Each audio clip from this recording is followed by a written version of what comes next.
Guys, we're doing a little fun solo episode today of Sparkle On.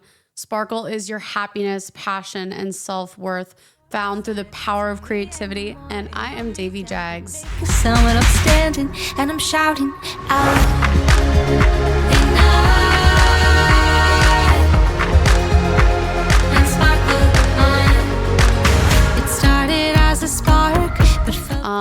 Oscar here is going to ask me a few questions and interview me for a change, just because we have some exciting stuff going on with the Sparkle On movement. I'm a little nervous. I think I'm more nervous than when I'm interviewing guests, so that's kind of funny. But yeah, here we go.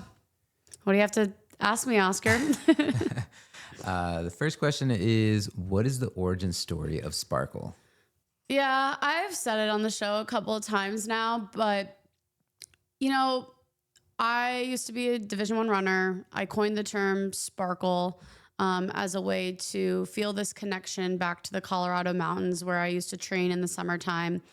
And nothing really replaced this fire and this light that I felt in this identity that I clung on to so deeply as a teenager. And I would text my friends the sparkle emoji as a way to like keep them motivated and vice versa. And in college, when I experienced a bunch of violent events, as I was a student athlete, I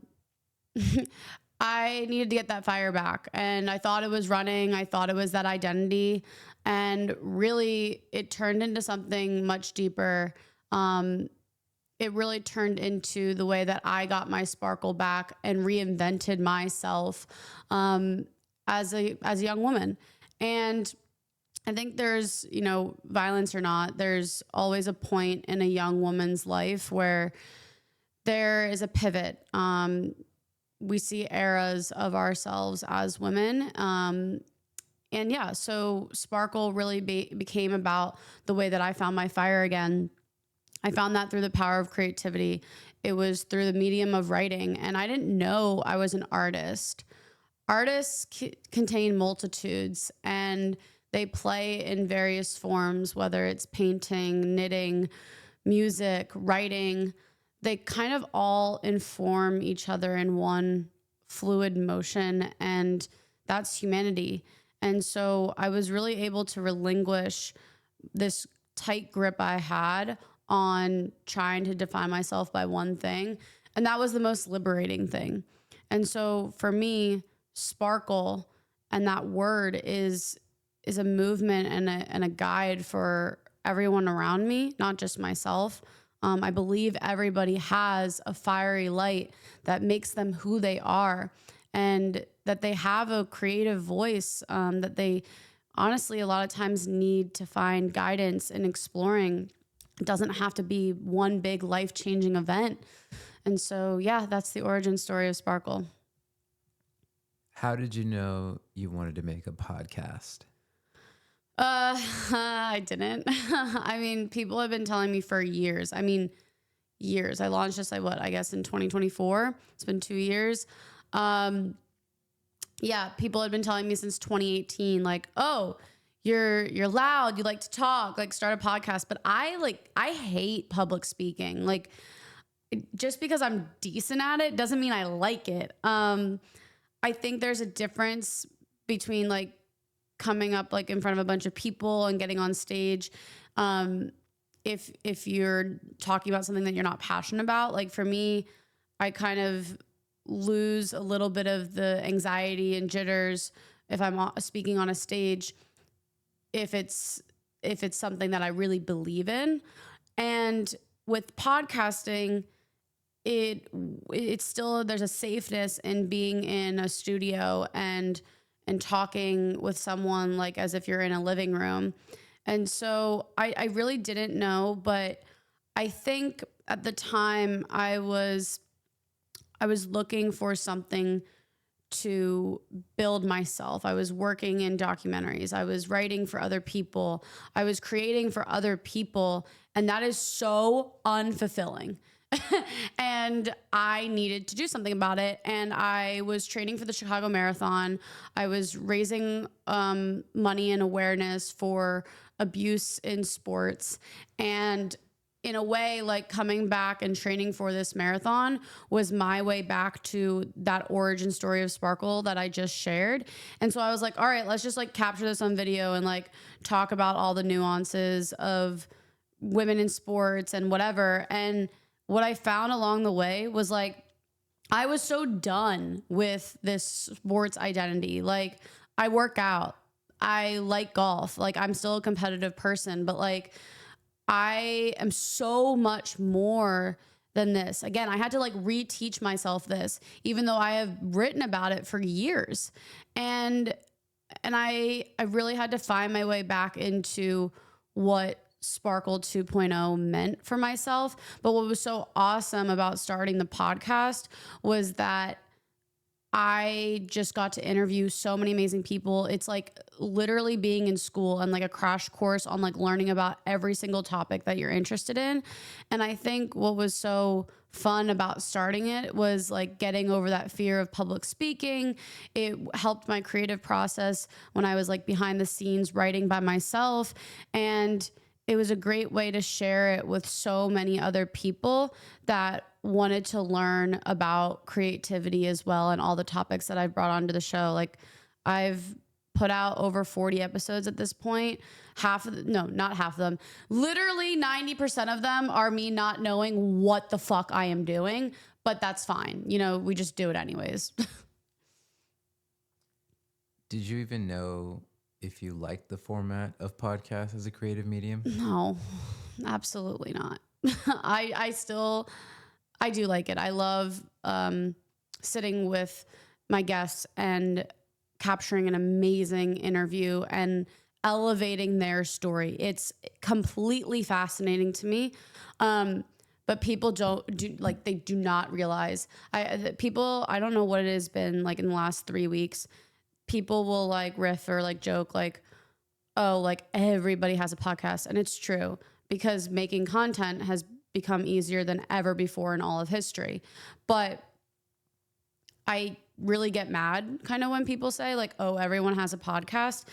And not because it's not true, it's completely true, but it's a way of devaluing it, because there is so much work and money that goes into podcasting. Most people don't even make it past 20 episodes, and that's fine. Like, most people do it and they find that they feel authentic in other mediums. I came to that really harsh realization when I was way in too deep already. And one of the things that, you know, I think I've made clear is like, I'm relentless. I'm not going to stop until something sticks. And that's a really important part of podcasting, but it's not my most authentic medium. My most authentic medium is being by myself, being introverted actually, and writing. And so I have had to really figure out the balance between the time and the commitment that I put into this show, but also how I can bring on artists that elevate and educate not just my listeners, but also myself as a writer, as an artist, as a creative. I think when I was trying to make all of these different identities work for myself in podcasting is when it burned me out. And I was like, I don't actually know if I like this. But then it was every time I got into a conversation and an interview without the hassle of like figuring out and posting on the 1,001 platforms that exist in today's technology. And, you know, without all of the really tedious logistical work, I was like, no, I love podcasting. I don't like a lot of the other creative work that people are really talented at that I'm not actually that good at. And that's the hardest part about building this, is like, in the beginning, you have to do it all. So what's been the hardest part about building a podcast? Yeah, I think it's not knowing what you're doing, not necessarily like, you know, like, okay, when you have a podcast and if you're fully funded and you have a whole team, you have people that wear different caps. You have the producer, you have some sort of writer or development person. Sometimes that's also the producer. You have a crew, you have a social media person, you have some sort of strategist that oversees the social media and then grows and optimizes and does paid ads and all of that, if you're lucky enough to have, the budget to spend on ads. I have to do all of that, and most of them I don't know how to. and um and then obviously you have the host. And so I'm not complaining. I love being able to learn about every facet of it. And I can't wait until we take this movement to the next level where I can collaborate with people who are the best. And I think, that's what they talk about when you're on this entrepreneurial journey is you're not inherently supposed to be the best, but you are supposed to be the visionary that drives the ship to bring all of those people together in one room, bring all of those artists, those craftsmen into one room and make fucking magic. I have to figure out how to make magic all by myself, and that's really cool, but it is also very confusing. So that's why I don't sleep, but I guess we can just move on to the next question. What's been the most rewarding talent or the most rewarding out of all those things that you said that, a podcast crew does? Like, which one of those has been the most rewarding position that you may have not known before, but took on and you were like, oh, I actually like this? What was so funny was that, look, guys, I don't have that many listeners, but I had to think about when I've received feedback and, what some business strategists would call data of like that your podcast is working. The shocking truth was that I came to a point at the beginning or at the end of last year that no one really gave me not positive, but it was clear feedback that I could use as a data metric that the podcast was working. The podcast was not working. What was working was my writing.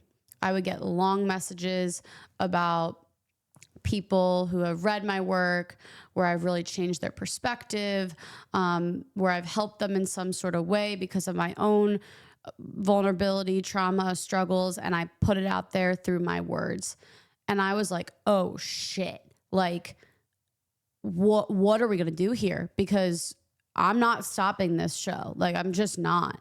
And that's where the pivot happened with like, all right, the types of guests that we were going to bring on, the conversations that we were going to have on the show, not inherently completely different from how I started, but it was going to be different and really going all in on understanding creativity, the process behind some of these people, and that there is no blueprint, because that's the thing with today's society is we try to create blueprints and boxes for how to, launch a course online or, make a film and all this stuff. It's like, no, like it doesn't work. Like, you can do a lot of similar things as someone else, but at the end of the day, like, you are special, you are unique. Like, that's why everybody has a sparkle, and it deserves to be shared and elevated. With that being said, to answer your question, the most rewarding part of that is being able to see the change in the way that I have tried to essentially get better at my craft and my job to bring that out in someone. People all the time will come here and sit on this other chair, and you can tell they're more reserved, they're shyer, they're not really knowing what like I'm going to ask. And then all of a sudden I start getting on this cadence of questions, and you see the light come to their face. They glow. Guys, like, that's what sparkle on is. Like, it is like a glow, like after you have sex, okay? Like, that's what it is. But the fact that, there's a synergy that we can have a conversation about of that, sacral, powerful spark and fire that exists in someone, and then be able to like capture it, like that is the most rewarding thing in the world. And the fact that someone can share that with me is extremely special. It's a blessing. Is that how you find the topics that are aligned with the mission that you were trying to share? Yeah, I think, well, one of the things that I do, and we're talking about this on season 3, is I really have started to trust my own obsessions. That's not to say like my taste is everybody's taste, right? But I follow it like kernels of some sort of train of thought I don't understand. Because the thing is, so much of creativity and some sort of project being amplified comes with repetition. You know, that's very similar to how my running career started. It was consistent repetition that you learned how to operate your body one foot in front of the other as a runner at a high threshold. Obviously, if it's not working, you have to pivot. And that's the difference between, you know, training for a sport and living life, right? I had to really look at my obsessions, understand why I was gravitating towards them like reps, and look at the people that helped someone get to where they were as an artist, as a creative. Because here's the thing, it is extremely important, not only just for myself, but every artist to spend time alone. The Artist Way talks about going on a once a week artist date that's religious. It's in the calendar. You spend time doing something, going to a museum, going to a concert, sitting in nature, whatever you need to do that is grounding you in this creative journey that you're on. And so I think that when I've leaned into, okay, like asking myself the questions of like, all right, who made this singer famous? So then I'll maybe like come across their like manager or their agent or even their social media manager that got a TikTok to go viral. And then I'm like, okay, well, how did that person get to where they were? And then you realize they maybe met some producer that started making beats in the back of their car, you know, in the middle of like Oklahoma. And it's like, wait, how did that happen? Like, that's a story. And so that is kind of like this investigative journalism approach that I take. It's a lot of rabbit holes. It's a lot of late nights. And then it's honestly referrals, because people do see what I'm trying to build with the Sparkle On movement. And they're like, hey, this person can really speak to this mission. And that's really beautiful too. So why is season 3 different from all the other episodes that you've produced? Because I've tried to double down on like, hey, we are helping people find their happiness, passion, and self-worth through the power of creativity. We are encouraging people to go back to the arts and crafts table. We are advocating for arts education and you know, essentially helping people realize that there is a connection between mental health and art and creativity, and that just because you work in finance doesn't mean you're not creative. Like, I hate when people say they're not creative. Like, that's insanity to me, because it's just someone that told them that they weren't good enough or couldn't draw. Like, guys, like, I'm pretty sure I got a C in art class one year. Like I don't even know how you do that. Now, if I was talking too much in class or like not following instructions, like fine. And I probably wasn't following instructions, because why the fuck would you follow instructions on making an art piece? But again, to each their own. Like, rock and roll is all about breaking the rules. So I'm doing something right, I think. You talk about breaking the rules. You talked about it in an episode that you recently did, and you talk about it again now. And you said something that stood out, where you said you're overdue for a punk rock era. What does that mean for Sparkle On? Well, I really would like to go back into Hot Topic. Like, that was a crazy ritual of mine, like growing up in my tween years. Like, I absolutely thought I was punk rock, wearing like these like bows from Hot Topic that were like cheetah print and zebra and like all of that. Like I really liked that era. I really liked my style back then. And like the black eyeliner that my like dad just couldn't stand that I would wear like under the eye. Like, yeah, no, like I was freaking awesome. I was cool. No, I think punk rock era is just symbolic for the indie way, right? The indie way being like you're scrappy with trying to pull together funds for shit. You're rebelling against what these template real influencer-esque people are telling you to do to make 100K in 2 months online. Look, people do it and I respect it. I respect the hustle. It's interesting. But I do question the story behind the camera of when and if they get burnt out from doing something that isn't in alignment. You know, I had a coach that used to say, the money will follow when you are pursuing your passion and you're living in alignment. There's a lot of pessimistic people, obviously, and they should be. I myself are like, all right, well, passion doesn't pay the bills. Yeah, okay. But that doesn't mean you lose your integrity and do something that isn't fueling you. And some of it is, you know, learning how to balance all of it. Like you're going to have to do the jobs that don't bring you light all the time. Like I don't agree with people that don't understand that. But with that being said, punk rock era is really feeling confident and believing in your intuition that you are different, because we are not made of monolithic stories. We are made because someone, whether you want to call them a parent or not, gave you a name, and that was the first time and that you were given some sort of identity. And then you were granted permission to build that for yourself. And that is so scary, but it is also so liberating. And I think I just would love to encourage people to have the courage and risk writing down that one line that feels way too like cringe. And it's like, no, it's probably not cringe. And even if it is cringe, I am so here for the cringe. Like, don't be an asshole.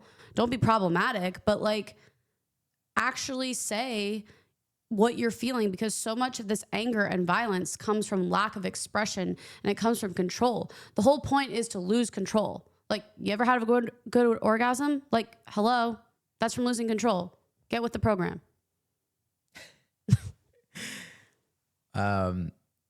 We have here a question that says, why is the Sparkle On movement so important to you? I mean, do I have to answer that? I think it's kind of obvious, but no, it's important to me because I hated myself more than I ever freaking have when I was rejected, when I was heartbroken, when I couldn't say how I was feeling to the boys that I've loved because I was so afraid of what they would think, or like knowing that they didn't love me back and like not being able to express that, and then feeling the shame that I felt for something and things that were completely out of my control and that were not okay. And I'm the one that hated myself. Like, that is ridiculous. And so, yeah, it is anger, it's resentment, it's revenge, but it is also the most powerful and exciting and most important thing to me, for no one to ever feel that and to be able to learn. I think this is the most important thing, is like, yeah, we talk about the importance of expression. We talk about the importance of using your voice. There is still the aspect and education of how to craft and understand what your voice is doing, right? Like I said, there's no like one size fits all, but there are things that you can do, little daily rituals that is so rooted in the daily activities of life. Making a cup of tea, journaling, writing a grocery list on a napkin. And that's why I don't believe when people say, oh, like they're not creative. Like, no, You have these things that you do every day that are beautiful. That's what life's about, right? And it's how to figure out how to channel those very minute thoughts and those ideas and into something that you are proud of. And so that's why it's important for me, because that foggy, lost anger, lack of expression period of my life, like, we're going to go through heartbreak. We're going to go through trauma and injustice. Like, I don't think I'm saving that from anyone. I'll try, but there's good and bad people in the world, point blank. But I can help someone realize that they're important. I can help myself realize that I deserve to be heard. I deserve to be seen. And the people that will see me and believe in me will be there. And the ones that don't, won't. And that's fine. Earlier, you said something about people doing work that is not aligned with their purpose or their path. What does living with purpose or being in alignment even mean? Well, I do believe that while you have to do random things to make ends meet, especially when you have decided, like, hey, I'm going to be an artist, right? And that's what I want to do with my life. I think that also doing those things is the fastest way to burn out. So it's like making a commitment and almost like, I've talked about doing long distance relationships on the show before. And I think the only way long distance relationships work is if you have a time or a goal in mind of when that ends. That is similar to, how I believe that there's so many things out of your control with saying this, but having a goal or an idea in mind of like when you can't take it anymore, and your body will tell you to. I think that is, you do what you have to do to make your dream come to life. You never stop dreaming, but living in alignment, living your purpose is you feeling it just on the other side of like when you're not living it, you're going to feel it. And so not to just talk about the physical, but living in alignment and living with purpose is feeling unapologetic. It's feeling relentless in something that you believe in, and it's sharing it. It's helping other people. When you glow, you are inviting that energy in to your life. When you are vengeful and depressed, you're inviting that energy in. And so finding that purpose and finding something you believe in is not easy. And half the time, you're going to do so many things and you're like, well, I thought this was my purpose, but it wasn't. All you can do is try. And I think that's where the stuckness happens, is people, including myself, are so afraid to try it. Now, I will admit I don't struggle with it as much, right? Because trying comes with failure, and failure is embarrassing. I embarrass myself all of the time, if not 99% of the time. I make a fool of myself screwing up all the time. People think I have no direction. That's fine. That is absolutely fine. But I have this vision that none of my peers and not even my own family can always see or understand.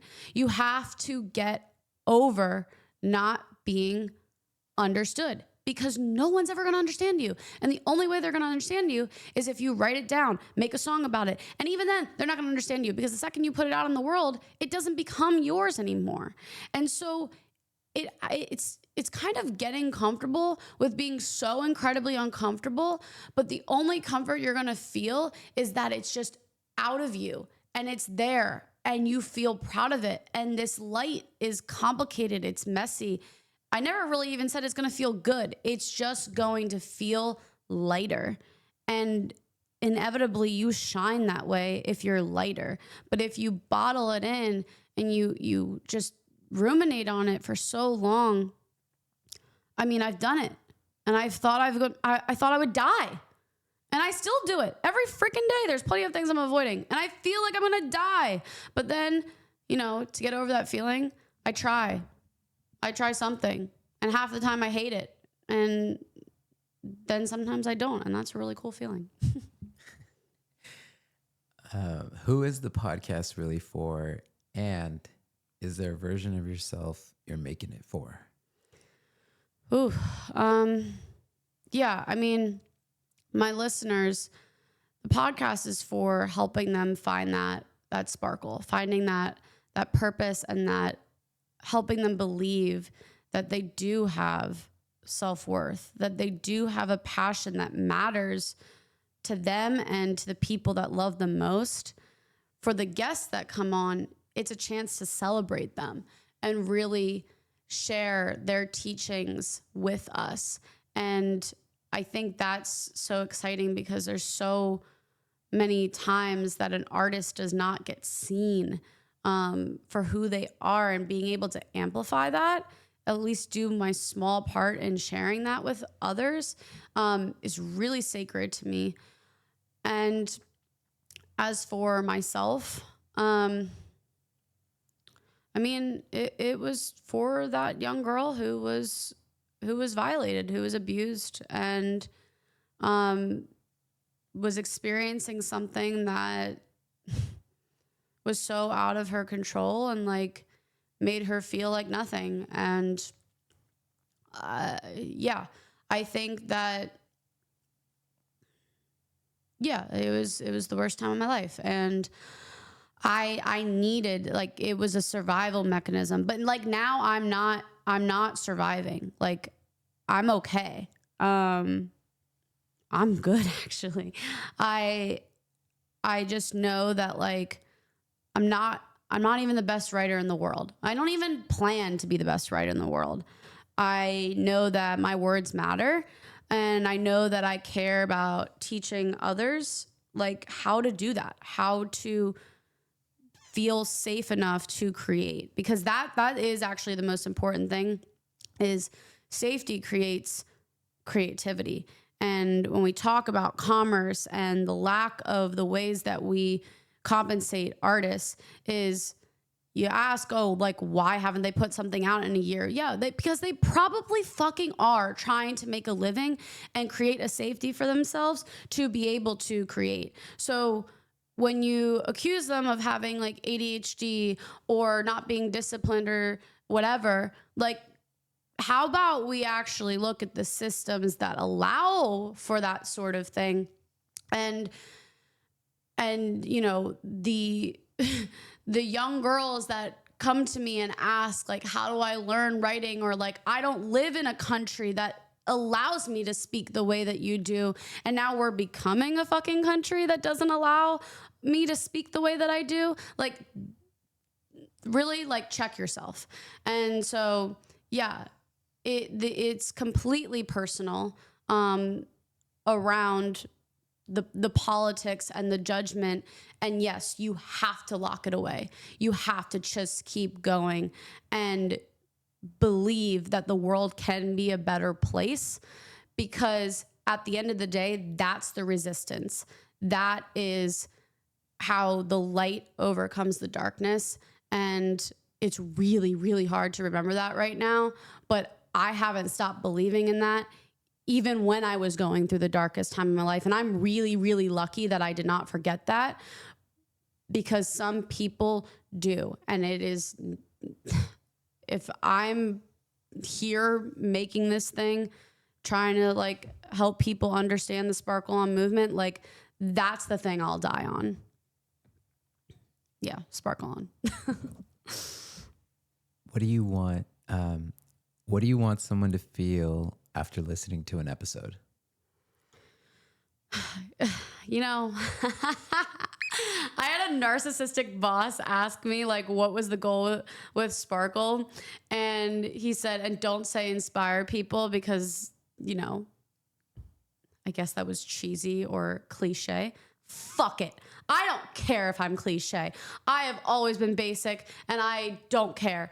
But yeah, okay. Point A, inspire people. Sure. Of course I want to do that. Everyone wants to fucking do that. What was your question?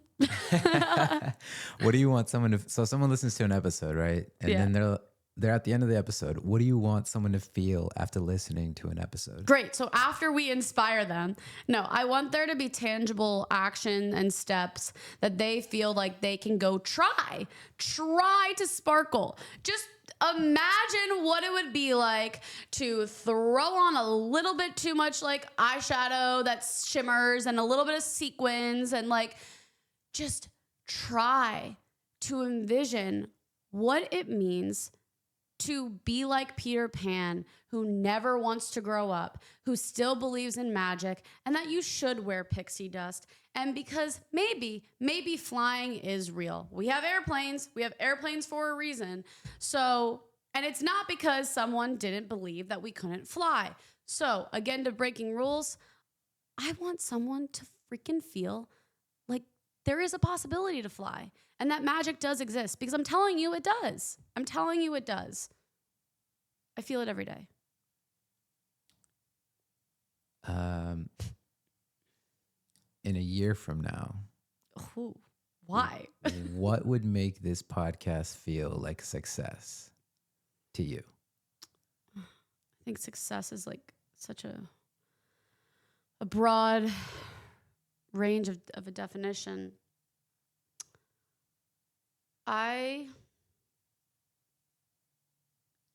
Or what would make you feel good about the podcast a year from now? I feel good about the podcast now, but like from a year from now, we're building something. I'm not going to share it now because it is too early. I want to, trust me, I do. But we are building something very different beyond a podcast. I have not shared that publicly, and I can't tell you that I have never felt like I've done the podcast for 2 years, but the concept of Sparkle started 10 years ago.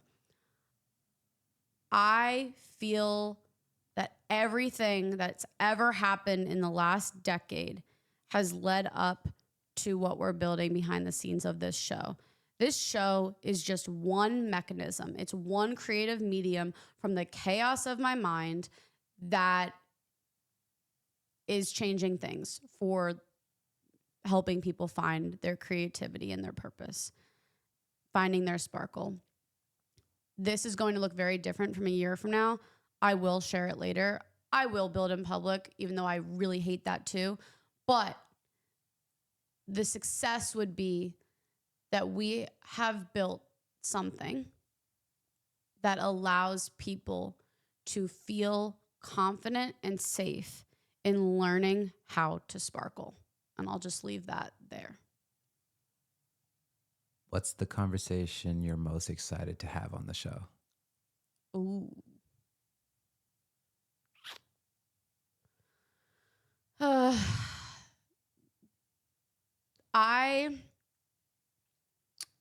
There's a lot of different types of creatives that I have for season 3.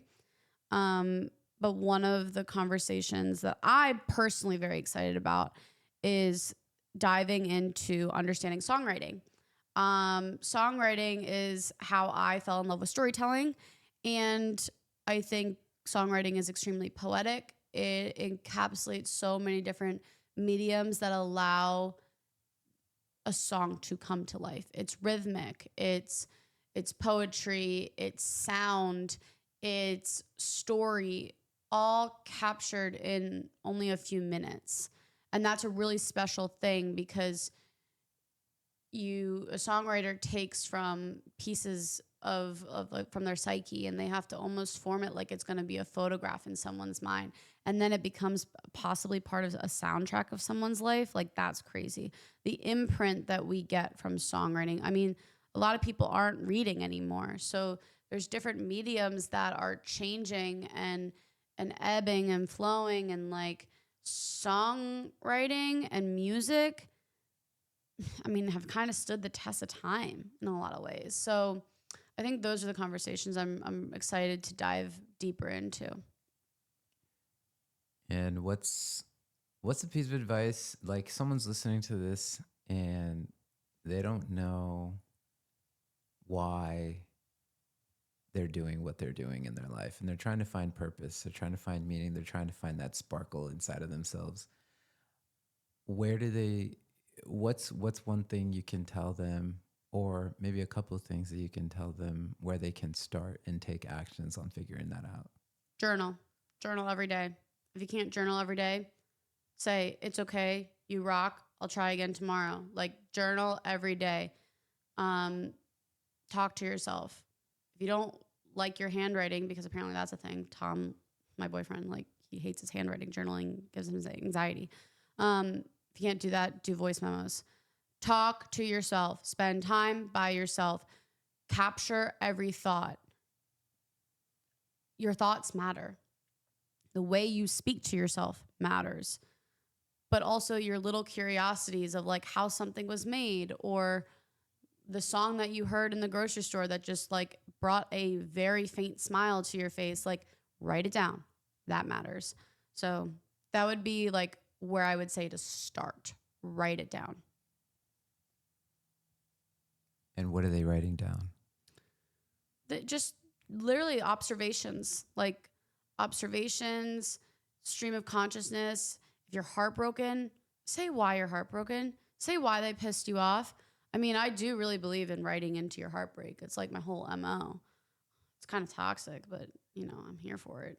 But write down anything and everything and see where that leads you. There it is.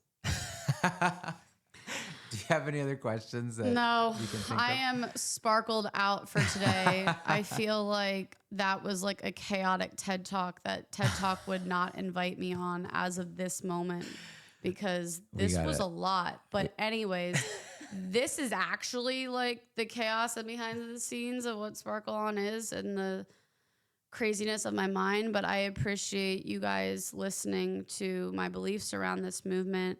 And I hope that you will find your sparkle.